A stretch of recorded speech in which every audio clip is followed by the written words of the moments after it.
Hello guys, आप लोग देख रहा है मानस बोडोलैंड से हम भूटान पानबाग तक जा रहा है और ये झरना से पानी निकल रहा है।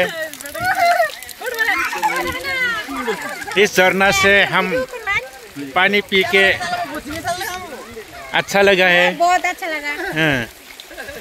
देखिए आप लोग कितना सुंदर पानी निकल रहा है हिमालय पर्वत से।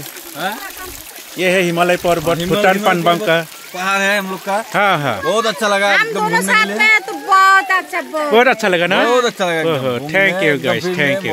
हाँ, देखिए आप लोग ये है बेस्ट सीनरी भूटान पानबाग का। देखिए पानी निकल रहा है, पूरा अंदर से फिल्टर हो रहा है। ठंडा पानी है, ठंडा पानी है, बहुत अच्छा है एकदम। हाँ हाँ, टेस्टी है पानी। टेस्टी है, हाँ टेस्ट है, कोई आयरन नहीं है। कोई आयरन नहीं है। ये देखिए मावी ले रहा है पानी, डायरेक्ट पी रहा है एकदम। हाँ कोई दूध फूट नहीं है, एकदम हाँ। दिखा रहा है सब हम लोग।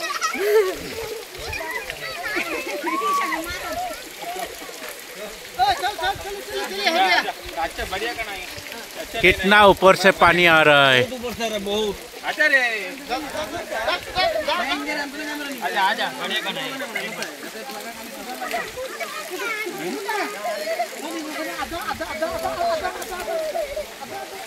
Thank you guys, thank you.